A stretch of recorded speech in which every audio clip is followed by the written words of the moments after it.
BNP, জামাত এবং NCP তিনটি ভিন্ন রাজনৈতিক দল এবং তিনটি ভিন্ন রাজনৈতিক দলের যার যার রাজনৈতিক আদর্শ আছে। কিন্তু একই সঙ্গে এটাও তো অস্বীকার করার কোনো উপায় নাই যে জুলাইটা কোনো পার্টিকুলার পলিটিক্যাল পার্টির রাজনৈতিক আদর্শ বাস্তবায়নের লড়াই ছিল না।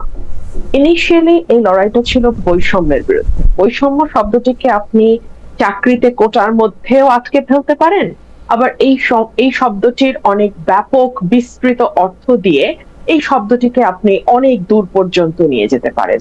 এটা নির্ভর করবে যে যেভাবে বিষয়টিকে দেখতে চায়। আমার কাছে জুলাইটাকে মনে হয়েছে এটা প্রথমত কোনো সরকার পরিবর্তনের আন্দোলন ছিল না।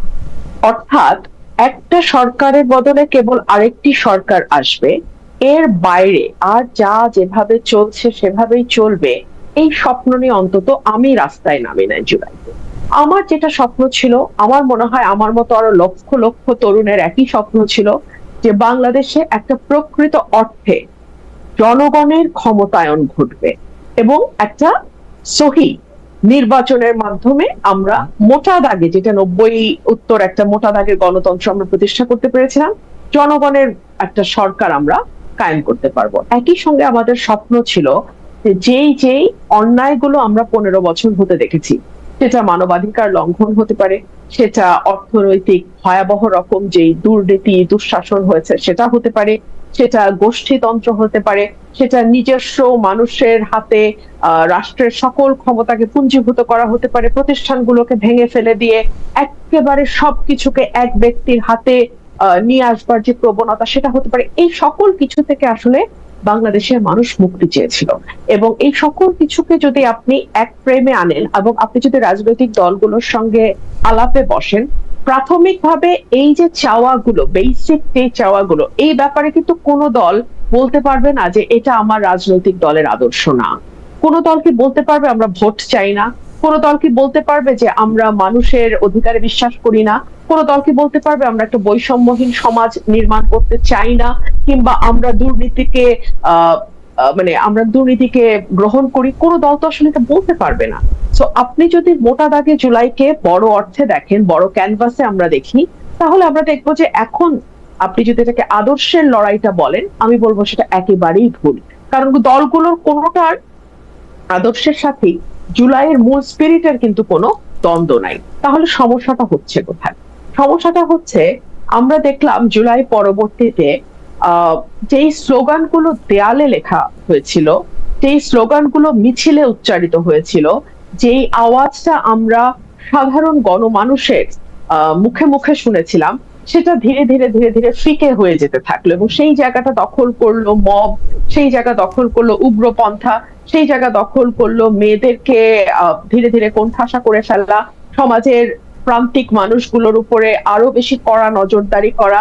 আমরা দেখলাম যে সেই জায়গাগুলো, যেই জায়গাগুলোর স্বপ্ন নিয়ে একজন হেজাব পরা মেয়ের সঙ্গে একজন মানে টপ মানে প্যান্ট এন্ড টি শার্ট পরা মেয়ে পথে নেমেছিল, সেই জায়গাটা আস্তে আস্তে ফিকে হয়ে যেতে যেতে একেবারে নাই হয়ে গেল।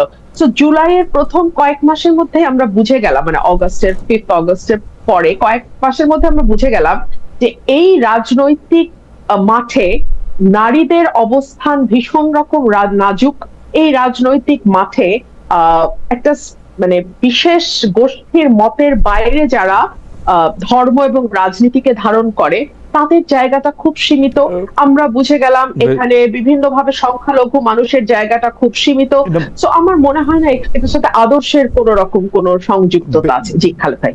বেঁচে না, আমি চট করে শুধু প্রশ্নটা পড়ি। আপনি যেগুলিকে মব বলতেছেন, যেগুলিকে উগ্রপন্থা বলতেছেন, বা সংখ্যা গুরুদের তুষ্টিমূলক রাজনীতি বা অবস্থানের কথা বলতেছেন, বাংলাদেশের বেশিরভাগ মানুষ যদি সেটা চায়, আপনি সেইটা মানে কেন উপর থেকে ঠেকাবেন? মানে আপনার যে দেখার দৃষ্টিভঙ্গি, তার থেকে যদি বাংলাদেশের বেশিরভাগ মানুষের দেখার দৃষ্টিভঙ্গি আলাদা হয়, তাহলে আপনি কেন সেটা মানবেন না? আপনি তো গণতন্ত্রের পক্ষের লোক, আপনি তো চান যে বেশি মানুষের কথাই মানা হোক। একদম তাই, আমি আপনার সাথে শতভাগ একমত। কিন্তু মজাটা হচ্ছে যে যারা, আমি যাদের কথা এতক্ষণ বলছিলাম, উগ্রপন্থা বা নারীর প্রতি যারা এক ধরনের বিশেষ মনোভাব পোষণ করে, তারা কিন্তু সংখ্যায় খুব বেশি না।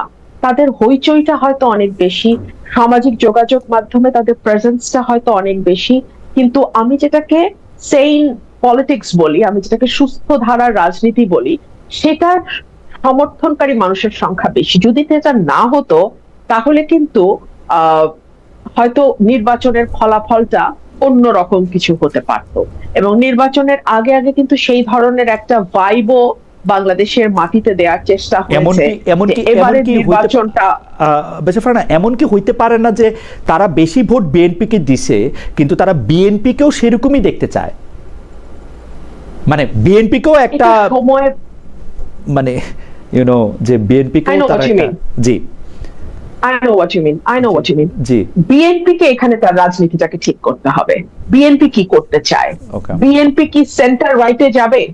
বিএনপি কি ফার রাইটের দিকে হাঁটা ধরবে, নাকি বিএনপি একেবারে সেন্ট্রিস্ট, যেটা দেশনেত্রী বেগম খালেদা জিয়া এবং শহীদ প্রেসিডেন্ট জিয়া রহমানের যেই দল, সেইভাবে বিএনপি তার দলটাকে পরিচালনা করবে? সমস্যা হচ্ছে যে একটা দলের ভেতরে, এবং বিশেষ করে বড় দলগুলোর ভেতরে অনেক রকম মতের মানুষ থাকে। আমি বিশেষ করে বিএনপির ক্ষেত্রে এটা আরো বেশি করে বলবো, বিকজ বিএনপি এবং জামাতের যে এই মৈত্রী, সেটা কিন্তু দীর্ঘ 25-30 বছরের মৈত্রী। সেই মানে 91 সাল থেকে শুরু হওয়া মৈত্রী, তাই না?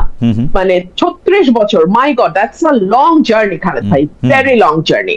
সো এখানে আমি অনেক সময় যখন আমি দলের ভেতরে কাজ করেছি, যখন আমি মিডিয়াতে অ্যাপিয়ার করেছি দলের পক্ষে, তখন আমি কারো কারো আমার ব্যাপারে মন্তব্যে বা আমার ক্রিটিক করতে গিয়ে আমি দেখতাম যে তারা যেভাবে ক্রিটিক গুলো করছে, 5ই অগস্টের পর দেখলাম যে তারা হচ্ছে ম্যাক্সিমাম জামাতের সাপোর্টার। সো এই যে গুপ্ত বিষয়টা, এটা তো কেবলমাত্র যে আওয়ামী লীগের মধ্যে ঢুকে গেছে বা আওয়ামী লীগের মধ্যে ঢুকেছিল তার তো না, এটা বিএনপির মধ্যে আছে, হয়তো অন্যান্য পলিটিক্যাল বড় পার্টি তো আর তেমন নাই।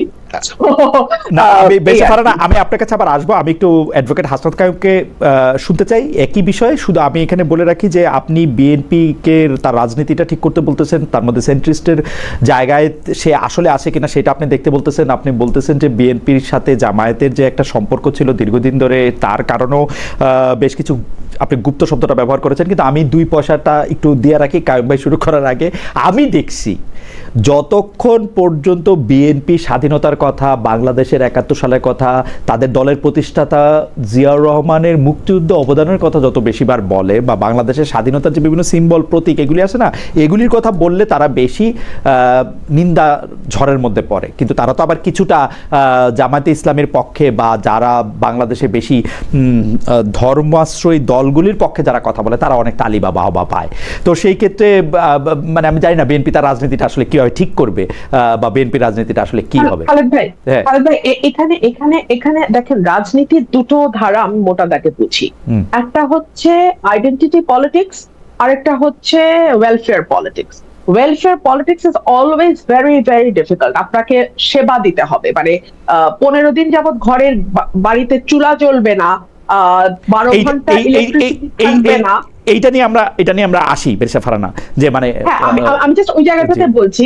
এবং বাজারে গেলে 400 টাকার কাঁচামরিচ খাবেন, এটা যদি হয় রাজনীতি, তখন আপনাকে অটোমেটিক্যালি ঝুঁকতে হবে ধর্মের দিকে কিংবা জাতীয়তাবাদের দিকে, কারণ ওটা আপনি সার্ভিস না দিও মানুষকে কানেক্ট করবেন দ্রুত।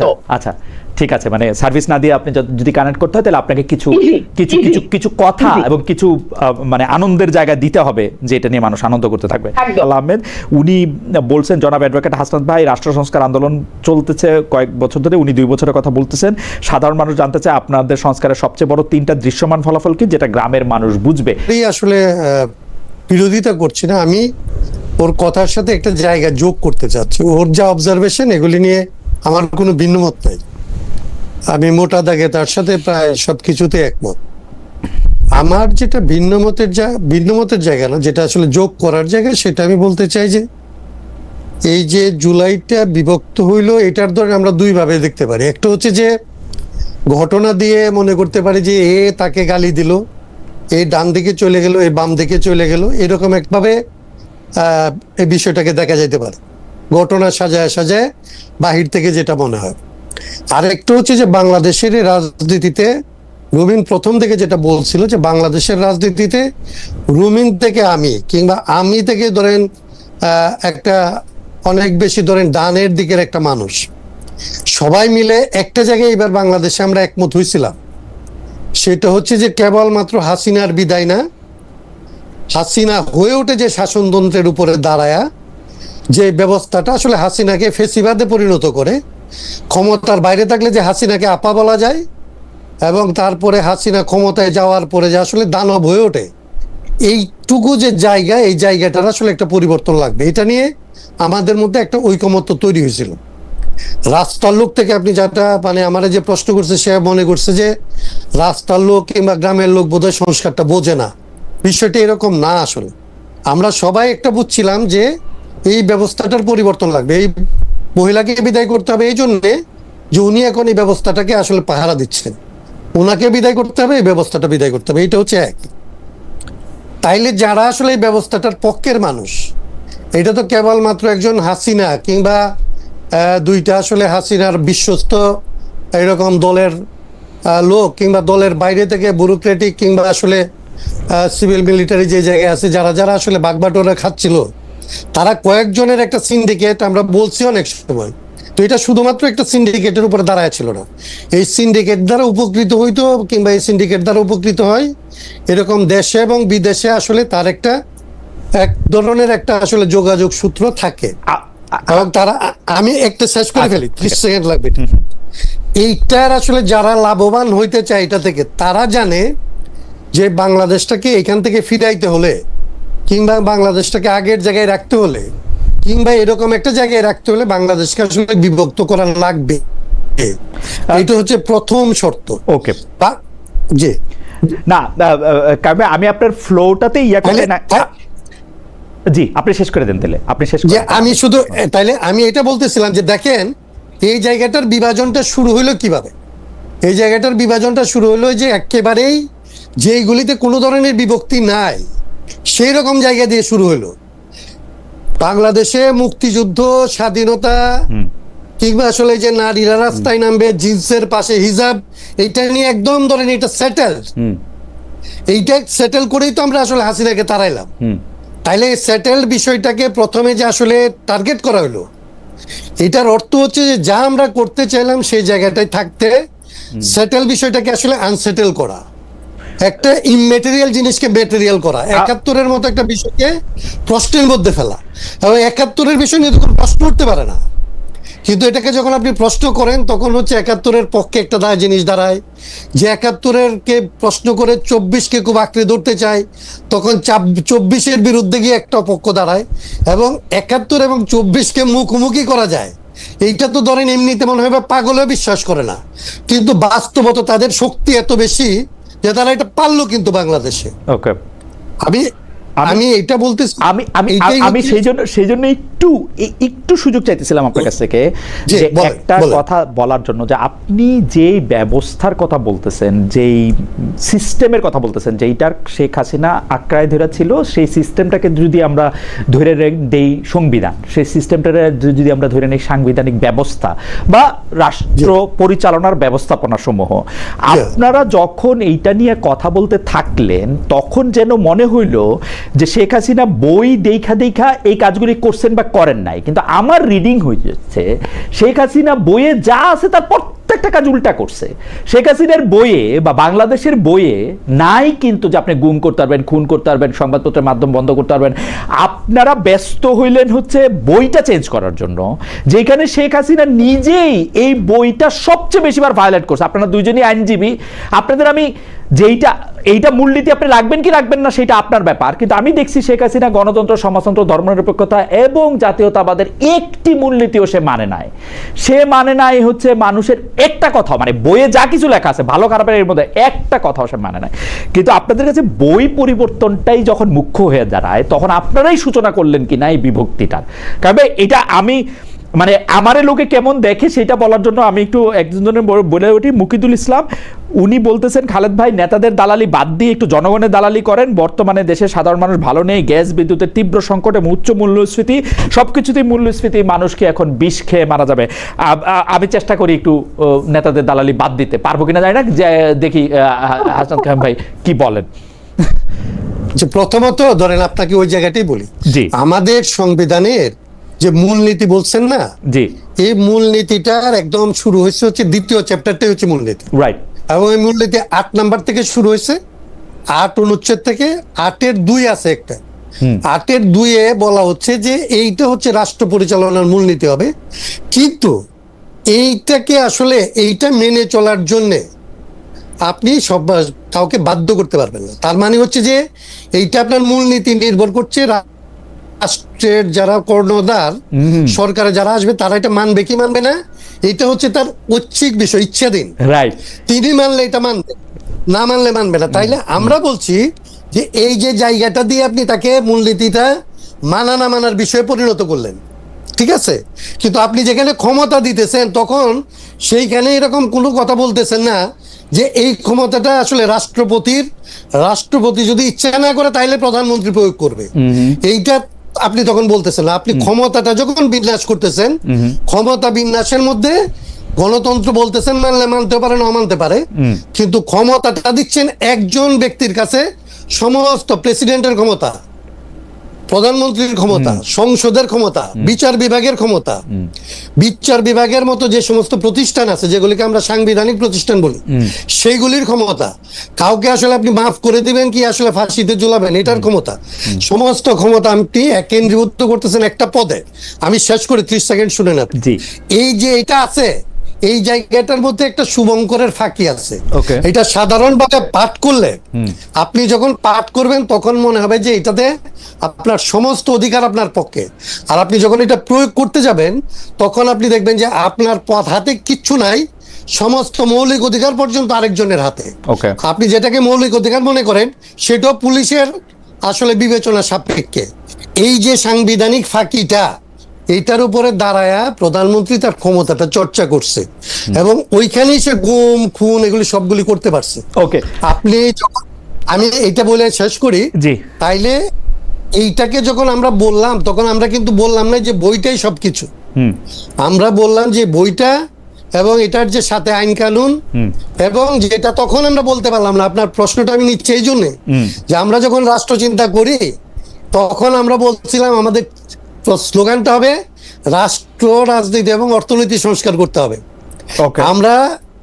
আমরা বাধ্য হইলাম রাজনীতি শব্দটা বাদ দিতে, কারণ হাসিনার আমলে যদি আমরা রাজনীতি সংস্কারের কথা বলতাম তাহলে আপনাকে যেরকম বলতেছেন নেতার দালালি, তখন একদম রাষ্ট্র চিন্তা যে হাসিনার দালাল হিসাবে মাঠে নামতেছে, এইটা ছিল নিশ্চিত। মানে তখন আপনি আমাকে কোনোভাবেই সেভ করতে পারতেন না। মানে তার মানে হচ্ছে যে রাজনীতি করার ক্ষেত্রে কতগুলি পর্যায় থাকে যে আপনারা বুদ্ধিজীবীরা বিশ্লেষণ করে যেটা যেটা বলতে পারেন, আমরা সেটা জানার পরেও মাঠে যখন নামি তখন অনেকগুলো ধাপের কথা বলি, অনেকগুলো ধাপের কথা বলতে পারি না।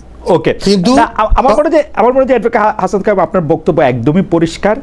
আমার মানে পরবর্তী প্রসঙ্গে আমি যাই, যে কারণ কিন্তু এইটা আমার একটা একাডেমিক জায়গা থেকে প্রশ্ন, আমার কাছে মনে হয় পৃথিবীর সবচেয়ে ভালো। আমি এখানে আরেকটু 30 সেকেন্ড বলি, এই বিভাজনটা আরেক 30 সেকেন্ড বলি।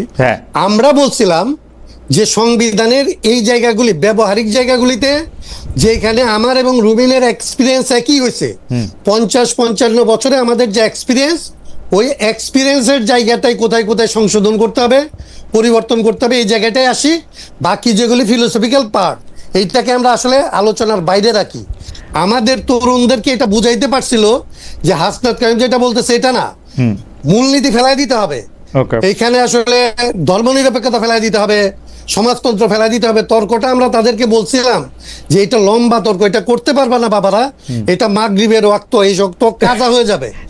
আমি বহুবার বলছি, সেই জন্য আমি কিন্তু খুব মনোযোগ দিয়া এই যে সংবিধান সংস্কার কমিটি, আমার প্রিয় শিক্ষক প্রফেসর আলী রিয়াজের নেতৃত্বে যে ওটার মধ্যে যে আলোচনাগুলি দেখাতো সেটা আমি দেখতাম। আমি শুধু একটা কথাই, শুধু মানে আমার হিসাব হচ্ছে পৃথিবীর সর্বশ্রেষ্ঠ সংবিধান যদি পৃথিবীতে কিছু থাকে, সব সংবিধান নিয়ে আসলে তর্ক করা যায়, ওইটাও যদি থাকতো সেইটা একটা মানুষের টাইরান্ট হওয়ার পক্ষে বাধা সৃষ্টি করে না, এবং মানুষকে আসলে এম্পাওয়ার করে না। কারণ আমি দেখছি যে বাংলাদেশের প্রধান নির্বাচন কমিশনারের যে ক্ষমতা ছিল, সেই ক্ষমতা আর নির্বাচনকালীন সময় এই পৃথিবীর কোনো ইলেকশন কমিশনারের নাই। সত্যি আমি দায়িত্ব নিয়ে করছি, এটা আমি রকিবুল হুদা সাহেবও বলছিলাম কিন্তু সে পারে না, সে ভয় পায়, সে কি করে না করে সেটা তো আর এটা হবে না।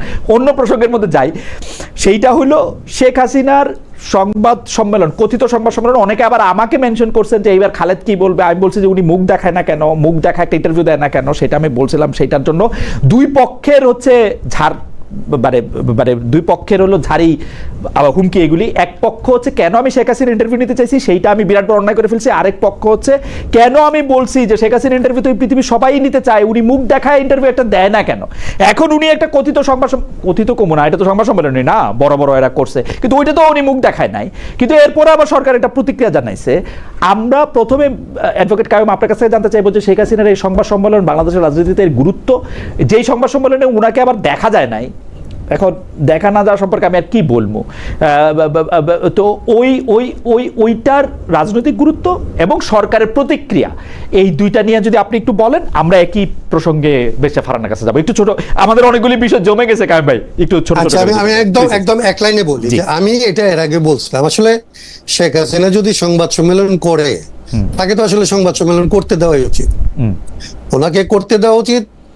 ওনার দুইটা অপশন আছে, মানে বাংলাদেশের মানুষের কাছে ওনার একটা কথা বলার আছে যে প্রথমত ক্ষমা চাই, শেষ পর্যন্ত ক্ষমা চাই এবং জীবনে মরণে ক্ষমা চাই। এর বাইরে ওনার কোনো রাজনৈতিক আলাপ শুরুই ওনার করতে পারবেন। আমি শেখ হাসিনাকে যদ্দূর বুঝি, আমি যদ্দূর জানি, ওনার পক্ষে এই কথা বলা আদৌ সম্ভব না। তাহলে বাকি যে কথা বলবে, শেখ হাসিনার রাজনীতির যদি কোনো অবশেষ থাকে বাংলাদেশে, সেইটা তো বাংলাদেশ থেকে উনি নির্মূল করবেন। উনি বাংলাদেশের রাজনীতিতে আর ঢুকার ওনার কোনো জায়গা নাই। যদি আসলে প্রথমত 96 সালে কিছুটা পারছিল যে ক্ষমা চেয়ে উনি শুরু করছিলেন এবং ওনাকে ওইটাই ওনার কাজ ছিল, তো ওইটা এখানে হয় নাই। এইটা নিয়ে এত উত্তেজিত হওয়া, এটাকে রাগডাগ করা, গুড়গুড় করা, এটাকে করতে দিবে না করতে দিবে, এইগুলির আসলে কোনো, আমি এটার এরকম কোনো গুরুত্বপূর্ণ জিনিস বলে আমি মনে করি না। বরং এটার ভিতর দিয়ে শেখ হাসিনার একটা গুরুত্ব দেওয়ার চেষ্টা করা হয়েছে এবং শেখ হাসিনাকে অকারণে আমাদের ওই যে আপনার উপরে যে ক্ষিপ্ত হয়েছে যে আসলে আমার গ্যাসের আলাপ, পানির আলাপ, তেলের আলাপ, হামের আলাপ যারা আমরা করতে পারতাম, সে আলাপগুলিকে বাইপাস করার জন্য শেখ হাসিনা যেটা করছে, এইটার আসলে বেনিফিটটা বিএনপি কে দিছে, বিএনপি যেটা করছে এটার বেনিফিট আসলে আওয়ামী লীগকে দিচ্ছে। এইটার বাইরে আমি আসলে আর কোনো এটার রাজনীতি দেখি না। আপনার কাছে মানে আমি আই কান্ট এগ্রি মোর, মানে যেটা হাসনাত ভাই বললেন যে এইটাতে দুই দলই মোটামুটি বেনিফিটেড হয়েছে। আওয়ামী লীগ বেনিফিটেড হয়েছে কারণ এখন এই ইস্যুটা নিয়ে বেশ 2 দিন ধরে উত্তাল হয়ে আছে, 2 দিন কেন, এর আগের থেকেই। আর বিএনপি বেনিফিটেড হচ্ছে কারণ আমরা এখন ভয়াবহ গ্যাস সংকট, যেটা আমি আমার প্রথম আলোচনা একটু বলার সুযোগ পেয়েছিলাম, ভয়াবহ গ্যাস সংকট। আমি গ্রামে থাকি, সপ্তাহে 3 দিন খালেদ ভাই 12 থেকে 14 ঘন্টা গ্রামে কারেন্ট থাকে না। এরপরে তো আছে জিনিসপত্রের অস্বাভাবিক দাম, এরপরে আছে নানান রকম নাগরিক সমস্যা। এগুলো কোনো কিছু নিয়ে কথা না বলে আমরা এখন আলাপ করছি শেখ হাসিনাকে। আপনি আমাকে বলেন, গত 2 বছরে শেখ হাসিনার অসংখ্য অডিও ফোন আলাপ হয়ে গেছে না, লিক হয়েছে না, বা ইচ্ছাকৃতভাবে লিক করা হয়েছে না? সেটার সাথে এই কনফারেন্সের ডিফারেন্সটা কোথায়? আমি কিন্তু কোনো ডিফারেন্স নাই। উনি আসবেন, মানে আমি কোনো ডিফারেন্স দেখি নাই, আসলে একই কথা, কোনো ডিফারেন্স নাই। রাইট, কোন ডিফারেন্স? আচ্ছা, ক্ষমার কথাটা আমি একটু হাসনাত ভাইয়ের সাথে যোগ করি। 96 সালে আমারও মনে আছে শেখ হাসিনা বলেছেন, যদি অতীতে কোনো ভুল হয়ে থাকে আমরা ক্ষমা চাচ্ছি, একবার সুযোগ চাই। এক্স্যাক্টলি, আপনি যদি correct me if I am রং, এইভাবেই শেখ হাসিনা ভোট চেয়েছিলেন যে যদি আমাদের ভুল হয়ে থাকে তাহলে আমরা ক্ষমা চাচ্ছি, আমাদের একটা সুযোগ দেন। আচ্ছা, এইবার কেন এটা বলছে না? এইবার কেন বলছে না জানেন খালেদ ভাই? মনে করে দেখেন তো, 5 অগস্টের পর আওয়ামী লীগ কিন্তু দীর্ঘ সময় কোনো আওয়াজ তোলে নাই। এরপরে আস্তে আস্তে আওয়ামী লীগ সমর্থক যেই সাংবাদিকরা আছেন বা যারা হয়তো মিডিয়াতে কাজ করেন, তারা একটু করে ঘুরিয়ে বিভিন্ন কথা বলা শুরু করলেন এবং তারা এই কথাটা খুব আস্তে আস্তে আওয়াজটা বাড়া শুরু হলো তখন, যখন দেখা গেল যে বাংলাদেশে একটা বিন্দু পরিমাণ সুশাসন গত 2 বছরে কোন সরকার কায়েম করতে পারে নাই। যখন দেখা গেল অর্থনীতির অবস্থা আরো খারাপ, যখন দেখা গেল যে নাগরিক সমস্যাগুলো নিয়ে আমি কথা বলছিলাম সেগুলো কোন সরকার হ্যান্ডেল করতে পারে নাই, যখন দেখা গেল মববাজি যেভাবে ইউনূস সরকারের সময় হয়েছে কাছাকাছি, তারেক সরকারের সময় একই রকম প্রায় কাছাকাছি, যখন দেখলো হামে 800 উপরে শিশু মারা যাচ্ছে, কিন্তু কোন সরকারই সেটা দায় নেবে না। ইভেন বিএনপি মানে ট্রাই করছে ইউনূস সরকারকে ডিফেন্ড করার। মানে একটা ভয়াবহ অবস্থা। এবং ধীরে ধীরে আমার এই পরিবর্তন বাংলাদেশে তো আমি আছি, হাসান ভাই আছে, আপনি যুক্ত আছেন, আপনারা সবাই নিশ্চয়ই লক্ষ্য করেছেন, আস্তে আস্তে কিন্তু আওয়াজটা জোরদার হওয়া শুরু হলো যে নিরাপত্তা নাই, মববাজি, চাঁদাবাজি, নাগরিক সুযোগ সুবিধা একদম খারাপ, এবং শেখ হাসিনার সময় অন্তত আমি কথা বলি আমার উপরে বিপদ আসবে, হাসনাত কায়ুম ভাই কথা বলবে হাসনাত কায়ুম ভাইয়ের উপর বিপদ আসবে, কিংবা আরেকজন আন্দোলন করতে নামবে তার উপর বিপদ। কিন্তু যেই মানুষটা মধ্যবিত্ত, যে মানুষটা প্রাইভেট অফিসে চাকরি করে, প্রাইভেট একটা চাকরি করে, 1 লাখ বা 80,000 টাকা বেতন পায়, তার জীবনটা তো নিরাপদ ছিল খালেদ ভাই। তার তো নিরাপত্তা নিয়ে কোনো টেনশন ছিল না, সে তো নিশ্চিন্তে রাতে ঘুমাইতে পারতো বাসায়, সে তো বাজারে গিয়ে অন্তত মানে দৈনন্দিন বাজারটা মোটামুটি কিন্তু আপনি তো বেশাফার না, আপনি তো একটা স্বাভাবিক অবস্থার কথা বলতেছেন, কিন্তু মানুষ তো আসলে বিপদে পড়ে, তার চিকিৎসা, জরুরি চিকিৎসা প্রয়োজন হয়, তার বিরুদ্ধে তার কোনো একটা মামলা পরিচালিত হতে পারে তার আপন ভাই কর্তৃক বা নেইবার কর্তৃক, মানে যে কোনো কিছু যেটা বোল্ড ফ্রম দ্য ব্লু, একদম সাধারণ মানুষেরও এরকম নানা ধরনের ঘটনা ঘটে, তখন তো সে দেখতো যে সে বিচার পায় না, পুলিশ তার পক্ষে কথা বলে না, সে যদি আওয়ামী লীগ না করতো বা বিএনপি না করতো তাহলে তার আসলে কোনো জায়গা নাই বাংলাদেশে। ওইটার মতো তো সাংঘাতিক একটা দমবন্ধ পরিস্থিতি তো আর আমরা আসলে নাই, নাকি আসি, সেটাও যদি বলতেন। আপনি কি বিচার পাচ্ছেন? গত কয়েক মাসের আইন শৃঙ্খলা পরিস্থিতি আমি সংসদে তুলে ধরেছি, কয়টা ঘটনার বিচার।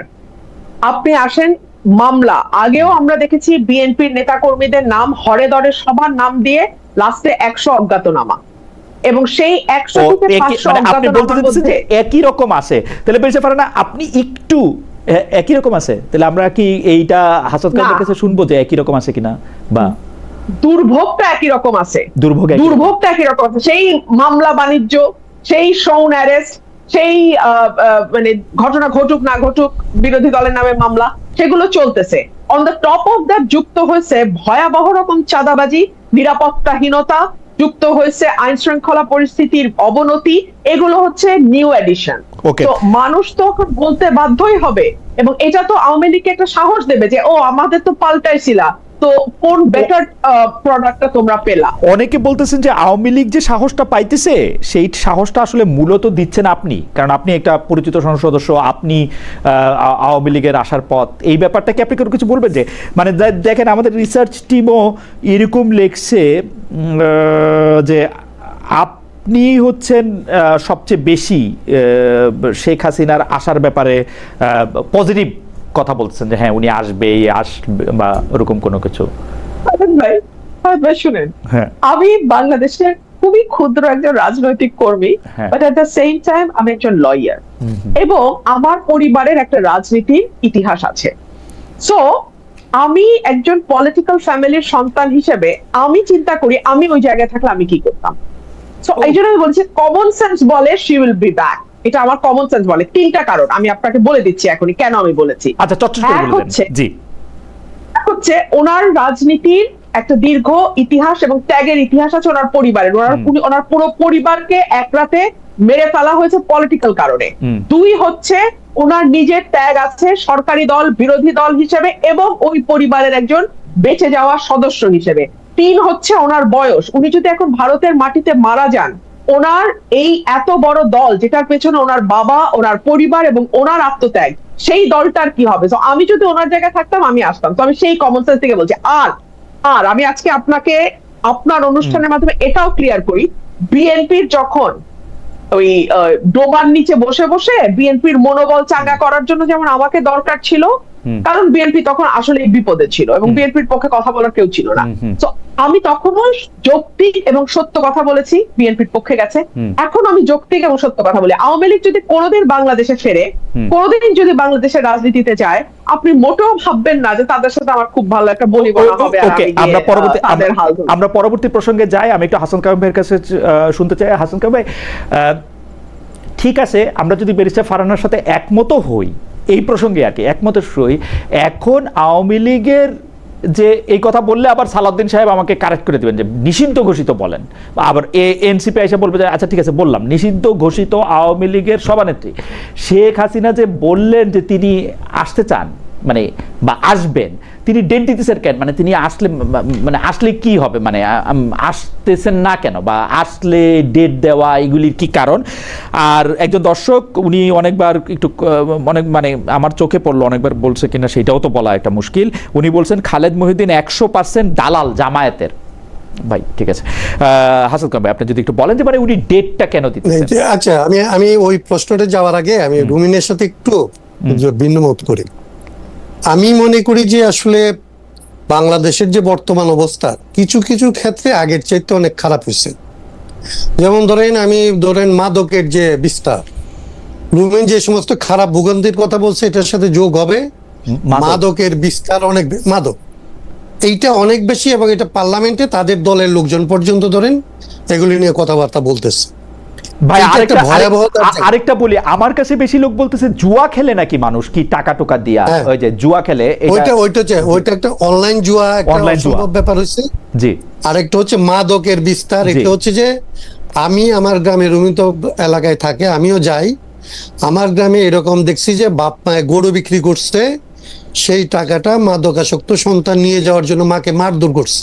আর অনেক জায়গায় তো এখন দেখেন যে মাকে মেরে ফেলতেছে, বাপকে মেরে ফেলতেছে।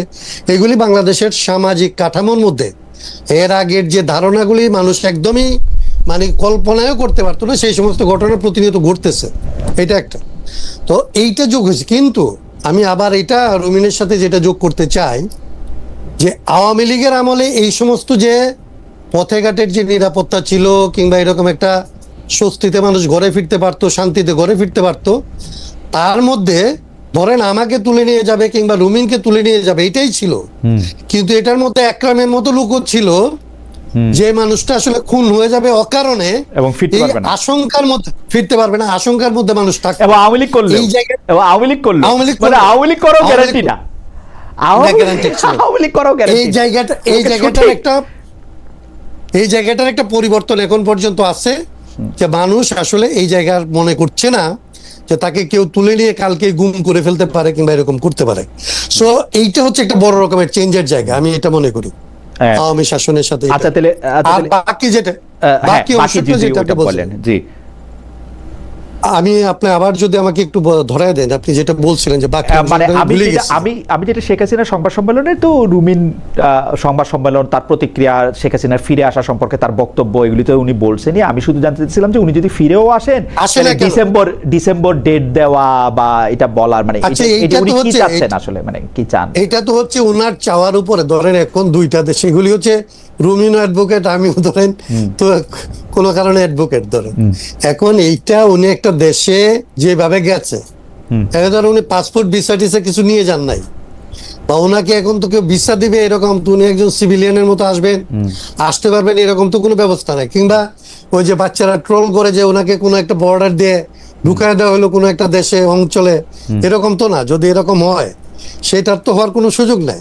তাইলে ভারত বাংলাদেশের মধ্যে কোনো না কোনো একটা ব্যবস্থাপনা লাগবে যে উনি আসবে। তার মানে বাংলাদেশ তো চাচ্ছিল যে উনি যেন আসে। আমাদের এনসিপি বলেন, সবার চাওয়াই তো মিলে গেছে, সবার চাওয়া তো হচ্ছে যে উনি এখানে যেন আসে, উনার যেন ট্রায়ালটা উনি ফেস করে।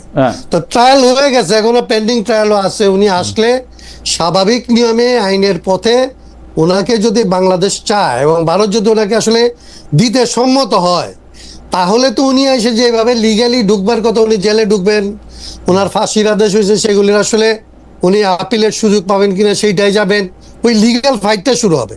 কিন্তু উনি যেভাবে যে আমি অমুক তারিখে আসবো এবং এই কথাগুলি নিয়ে আলাপ হইতে থাকে, এবং এই আলাপগুলি পত্র পত্রিকা টেলিভিশন ছাপতে থাকে, এইগুলি নিয়ে আমাদের মতো লোকজন তর্ক করতে থাকে, এটার কোনো অর্থ আমি বুঝি না। আমি বুঝি যে এইরকম মানে বাস্তবতা বিবর্জিত, মানে কোনো ধরনের পদ্ধতিগত আলাপ ছাড়া উনি আসতেছেন এবং উনি ডেট দিয়ে আসবেন।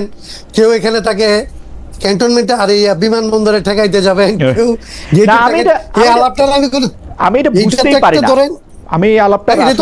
বোঝার তো কিছু, এই আলাপটার তো আসলে কোনো আলাপ না, এটা তো প্রলাপ। হাউএভার আমরা পরবর্তী প্রসঙ্গে যাই, বেরসা ফারানা থেকে শুরু করি। বেরসা ফারানা, এটাও একটু কমন প্রশ্ন যে জাতীয় নির্বাচনের পর থেকে ঢাকা বিশ্ববিদ্যালয়ে প্রায় মুখোমুখি অবস্থানে চলে যাচ্ছে ছাত্রদল ও ছাত্র শিবির। গতকাল না, মানে আসলে আমেরিকার দিনের হিসাবে বাংলাদেশের হিসাবে আরেক দিন আগে জগন্নাথ বিশ্ববিদ্যালয় ঢাকা কলেজ ও ঢাকা আলিয়া মাদ্রাসার সংঘর্ষে জড়িয়ে পড়েছে, মঙ্গলবার দিন আসলে জড়িয়ে পড়েছে এই দুই ছাত্র সংগঠন। জগন্নাথ বিশ্ববিদ্যালয় ছাত্র শক্তিও বলা যায় যে ছাত্র শিবিরের সঙ্গে ব্যাপারটা বিএনপির যে ছাত্র দল তার বিরুদ্ধেই একটা অবস্থান নিয়েছে। এইটার কারণ বা এইটা এবং শক্তি প্রয়োগটা আমরা খুব দাপটের সঙ্গেই দেখছি। এইটার কারণটা আপনারা আসলে কি দেখেন? এইটা কেমনে ছাত্ররাও মানতেছে বা ছাত্ররা মাইনা নিবে কিনা, বা ছাত্রদের জন্য এটা কি হচ্ছে? একই প্রশ্ন হাসান কায়েম ভাইয়ের জন্য। একটু সংক্ষেপে একটু বললেন বেরিসা ফারানা। মোহাম্মদ ইব্রাহিম খলিলুল্লাহর মন্তব্য একটু পড়ে শোনায়, খালেদের আত্ম অহংকার, বেয়াদবি এসব তার পারিবারিক শিক্ষা। ওকে, ছাত্রদল ছাত্র শিবির এই কারণে এটা একটু যদি বলেন। এটার একটাই কারণ আমি চোখে যেটা আমার মনে হয় যে দুটো দল বা যেই রাজনৈতিক দলগুলো আছে বাংলাদেশে এই মুহূর্তে, তাদের কারোরই কোনো পরিবর্তন হয় নাই। আমরা 90-এর দশকেও দেখেছি, 80-এর দশকে দেখেছি, 90-এর দশকে দেখেছি, পরবর্তীতে দেখেছি, এবং একটা পর্যায়ে আমরা দেখেছি যে যেই দলটি ক্ষমতায় থাকে তারা অন্য যেই রাজনৈতিক দল, প্রধান প্রতিপক্ষ যে রাজনৈতিক দল এবং তাদের অঙ্গ সংগঠন, তাদেরকে পুরোপুরি বিশ্ববিদ্যালয় এলাকা থেকে একেবারে বিতাড়িত করে দেয়। আমরা দেখেছি হলের কাহিনী, আমরা দেখেছি অন্যান্য জায়গায় যেভাবে ভিন্ন মতকে তারা ক্যাম্পাসের মানে একেবারে দমন করবার জন্য যা যা করে। এটার থেকে আমরা এখনো বের হই নাই। আশা করেছিলাম যে 5ই অগস্টের পর মূল রাজনীতিতে মূল দলগুলোর মধ্যে যেমন পরিবর্তন আসবে, একইভাবে এই দলগুলোর অঙ্গ সংগঠনগুলোর মধ্যেও পরিবর্তন আসবে, বাট সেটা হয়নি। এখানে যেটা ইন্টারেস্টিং যে যেই ছাত্র শিবিরের মাদার অর্গানাইজেশন জামাত, যেটা পাকিস্তান আমল থেকে শুরু করে মানে ভারতে জন্ম, তারপরে পাকিস্তান আমল এবং পরবর্তীতে বাংলাদেশ, কখনো কিন্তু তারা অল্প কয়েকটা আসনের বাইরে, একটা দুটা ছিল পাকিস্তানে এবং পরে বাংলাদেশে হয়তো 3-4টা আসন তারা পেয়েছে, এবং সেটা বিএনপির সঙ্গে জোট টোট করে। তারপরে এরপরে যখন 77টা আসন তারা পেল, তখন তো আমি মনে করি এবং এবং এবং ভেরি ইন্টারেস্টিংলি প্রতিটা বিশ্ববিদ্যালয়ে তারা একেবারে ব্রুট মেজরিটিতে তারা মানে ছাত্র ইয়েগুলো সংগঠনগুলোতে তারা যখন আধিপত্য বিস্তার করলো, তখন কিন্তু তাদের একটা আশা তৈরি হতেই পারে যে আমরা হচ্ছি নেক্সট পাওয়ারে যাওয়া পার্টি। তো নেক্সট পাওয়ারে যাওয়া পার্টি হিসেবে তাদের আধিপত্য কায়েম করা, ক্ষমতার প্রদর্শন করা, এগুলো আসলে খুব অবাক হওয়ার মতনও কিছু না। আর বিএনপি যেটা, তারা তো এত বছর বাংলাদেশে জন্মের পর থেকে তারা দেখে আসছে যে যেই দল ক্ষমতায় থাকে ছাত্র সেই দলে ছাত্র সংগঠনের আধিপত্য থাকে সব জায়গায়। তো সেটা তারা বজায় রাখার জন্য যা যা করা দরকার, মানে একই সিস্টেম, একই ফর্মুলা, মানে একদম ঢাকায় ফর্মুলা, ছবির ফর্মুলার মতোই একদম ফর্মুলা, খুবই প্রেডিক্টেবল, এরকমই হওয়ার কথা, একদম কোনো পরিবর্তন হয় নাই। আমি রুমিন, খুব দ্রুত আপনি যদি এইটা নিয়ে একটু রেসপন্ড করেন, কারণ একই প্রশ্ন বারবার আসছে। মোহাম্মদ ইমাম হোসেন উনি বলছেন, দালাল খালেদ, আমি রুমিন আপুকে প্রশ্ন করতে চাই, গত পরশুদিন জাহেদ বলল হাসিনার বক্তব্য প্রচার নিষেধ এবং সেই কথা মেনে ওরা কেউ প্রচার করলো না বা নিউজ করলো না। আচ্ছা, আপনারা কি মনে করেন বর্তমান মিডিয়া স্বাধীন? দ্বিতীয় আরেকটা প্রসঙ্গ, রাফসান ইসলাম উনি বলছেন, খালেদ ভাই রুমিন আপাকে ডাইরেক্ট প্রশ্ন করেন, শেখ হাসিনার নেতৃত্বে হাজার হাজার খুন করা হয়েছে, হাসিনার বিচার বা ফাঁসি চাচ্ছে না কেন রুমিন আপা? অন্য আলাপ দিয়ে এটাকে চাপা দেওয়ার চেষ্টা করছে কেন? আপনি যদি 1 মিনিটের মধ্যে একটু বলেন। এক হচ্ছে যে মিডিয়া প্রচার করে না, এবং খালেদ ভাই, আমি মিডিয়ার ব্যাপারে বলেছিলাম যে শেখ হাসিনার সময় মিডিয়া বলেছিল যে তারেক রহমানের কোনো বক্তব্য প্রচার করা যাবে না। হ্যাঁ, তাতে কি তারেক রহমানের কোনো ক্ষতি হয়েছে? বাংলাদেশের প্রতিটা মানুষ যারা তারেক রহমানের বক্তব্য শুনতে চায়, তারা তাদের মতো করে তারেক রহমানের বক্তব্য নিজ নিজ মোবাইলে শুনেছে, তাই না? আচ্ছা, এবং তারেক রহমান সাহেব পরবর্তীতে প্রধানমন্ত্রী হতেন। তো শেখ হাসিনার বক্তব্য যদি কেউ শুনতে চায়, আপনি বলেন, এই ইন্টারনেটের যুগে আপনি কাউকে আটকায় রাখতে পারবেন? তো এটা খামোখা এটা যখন তারা করে, তখন যেটা হয় যে আগের সরকারের আমলেও তারা বাক স্বাধীনতায় বিশ্বাস করে না, ভিন্ন মত দমন করে, এই অ্যালিগেশন গুলো আসছে। এই সরকারের আমলেও বিএনপি যে চেয়ে পড়ে তাদের ঘাড়ে এই অ্যালিগেশন গুলো নিচ্ছে যে তারা ভিন্ন মতে বিশ্বাস করে না, তারা দমন করতে চায়, মিডিয়াকে কন্ট্রোল করে, ইত্যাদি ইত্যাদি। আচ্ছা, আরেকটা যেটা আমাকে প্রশ্ন করেছে, আমি ফাঁসি চাই না বা কি চাই, আমি বিচার চাই ভাই। আমি সবার সুষ্ঠু ন্যায় বিচার চাই। এমনকি আমি জামাতে ইসলাম মানে আমি, অনেকে আর বলছে যে রুমি তো বিএনপি থেকে বের হয়ে হয়তো জামাতে গেলে সুযোগ সুবিধা কিছু বেশি পেত, সময় বেশি পেত, একটা অর্গানাইজ ফোর্স তার সঙ্গে থাকতো।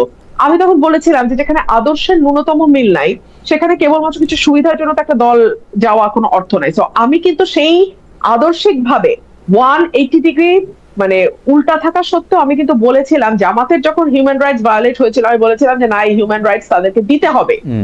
আপনি ইভেন যখন আবরার হত্যাকাণ্ড হলো আমি বলেছিলাম যে you can't give a dog a bad name and kill it, এই প্রিন্সিপাল আপনি চলতে পারেন না। আপনি একটা মানুষকে চেরি পিকিং এর মতো করে আপনি তাকে একটা তকমা দেবেন শিবির আর তারপর তাকে হত্যা করবেন, এটা চলতে পারে না। বাট দ্যাট ডাজন্ট মিন যে আমি জামাতের রাজনীতিকে সমর্থন করি। একইভাবে সেটা জামাত হোক, আওয়ামী লীগ হোক, বিএনপি হোক, জাতীয় পার্টি হোক, যেটাই হোক, যেখানে মানুষের নাগরিকের অধিকারের প্রশ্ন আসবে সেখানে আমি কথা বলবো। এটা আপনার ভালো লাগলেও বলবো, আপনার ভালো না লাগলেও বলবো। অ্যাডভোকেট হাসান কালাম, ছাত্রদল এবং ছাত্র শিবির এবং আধিপত্য বিস্তার নিয়ে আমরা খুব শুনতাম আওয়ামী লীগের আমলে, আধিপত্য বিস্তার নিয়ে। এটা তখন আওয়ামী লীগের আমলে তার কেউ ছিল না, ছাত্রলীগ দুই গ্রুপের মধ্যে। এই আধিপত্য বিস্তারটা কি ছাত্রদের মধ্যে, মানে সাধারণ ছাত্রদের মধ্যে অনেক বেশি কাম্য? মানে এইখানে তারা কি পপুলিস্ট রাজনীতিটাই করতেছে কিনা? মানে বেশি সংখ্যক ছাত্র চাইতেছে যে এটা হয় শিবির দখল করুক বা দল দখল করুক বা এনসিপির যে ছাত্র শক্তি আছে তারা দখল করুক, এইটার ক্ষেত্রে কি তারা একটা পপুলিস্ট রাজনীতি করতেছে? মানে ছাত্ররাই কি চায় যে একটা দখলদারিত্বের একটা রাজনীতি থাক শিক্ষাঙ্গনে?